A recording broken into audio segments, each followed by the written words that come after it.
This is the CBS Overnight News. Welcome to the Overnight News. I'm Jericka Duncan. President Trump is back in Europe, where he will meet with more than 24 world leaders over the next couple of days. The president arrived in Poland yesterday. Today, he'll attend a gathering of leaders from Central and Eastern European countries. Tomorrow, he heads to Germany for the G20 summit, a meeting of the world's most powerful economies. A big focus will be the nuclear threat from North Korea.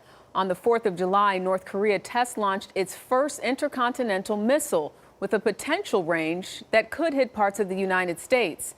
In a tweet before traveling overseas, President Trump said China's trade with North Korea jumped this year and wrote, "So much for China working with us, but we had to give it a try." Ben Tracy is in Beijing. Well, China and Russia are now saying that they oppose any effort to resolve the North Korean crisis by force or with sanctions that would strangle the country economically. The U.S. and South Korea seem to be making a different argument this morning with missiles. In a large-scale military exercise Wednesday, the U.S. and South Korea launched a barrage of missiles into the East Sea. The message to North Korea: we have weapons too, and they are not far away.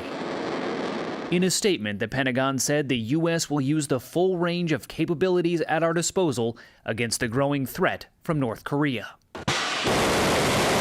After the U.S. military confirmed that the regime successfully launched an intercontinental ballistic missile on Tuesday, South Korean officials say the missile, known as the Hwasong-14, is a two-stage weapon with an estimated range of nearly 5,000 miles, capable of hitting Alaska and even the west coast of the United States, according to some experts. The range missile that North Korea tested before this was back in May. That had a range of maybe about 300 miles. So this is considerably longer. I think the kinds of things they're doing will allow them to continue to increase the range. North Korea believes that possessing nuclear weapons capable of hitting the U.S. is the only way to be taken seriously. The regime is developing its weapons more rapidly than most experts thought possible. It claims that Tuesday's test improved the accuracy of its ICBM and that it can carry a large-sized, heavy nuclear warhead. But one test does not mean that North Korea now has a reliable intercontinental ballistic missile system, and we don't know if they're able to put a nuclear warhead on it, as they claim. The NYPD is grieving the loss of an officer who police say was assassinated while on duty in the Bronx. The gunman had a history of posting rants against police online. Here's Dahler. Shortly after midnight, 4th of July, fireworks were still exploding in the Bronx sky when a gunshot rang out, and a distraught NYPD officer made a desperate call for help.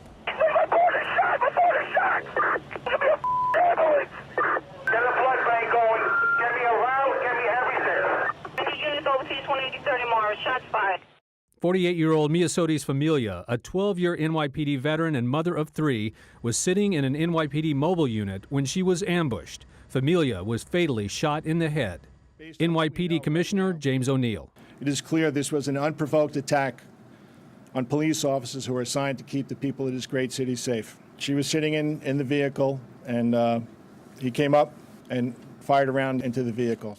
Alexander Bonds, a 34-year-old on parole for a robbery conviction, was killed in the ensuing gunfight with police. There is no known motive for his actions, but he often posted anti-police comments online. Because I'm here to tell you, police go with police.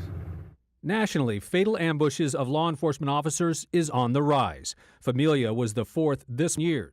In 2015, 8 officers in the U.S. were killed in surprise attacks. A year later, that number grew to 21. A 162% increase, the most in 10 years. Last year, 5 officers in Dallas were murdered and 3 in Baton Rouge in ambush attacks. Firefighters are working overtime to contain spreading wildfires in the West. Fires have been burning in nearly a dozen states. Hot temperatures and dry brush are fueling the flames. Conditions could get even worse in the coming days. Here's Jamie Yuccas. On 2.5 acres so far. No rest late into the night Tuesday for Southern California firefighters. This fire is burning uphill, and it is burning in some pretty thick brush. A water-dropping helicopter worked into the early morning hours to try to contain the fire, which continued to burn about 20 miles east of Los Angeles. It came after a day of fighting fast-moving wildfires across the Southland. A wildfire in a farming community about 40 miles east of LA quickly grew to 40 acres Tuesday, burning at least one structure. People in the area had little warning. It went up fast. Those living here worked quickly to move their animals and livestock out of harm's way. About 10 miles to the south, another wildfire is burning. This fire quickly erupted to almost 400 acres. No structures were threatened. It's not expected to be contained until sometime later today. Ventura County Fire that has their hands full with this.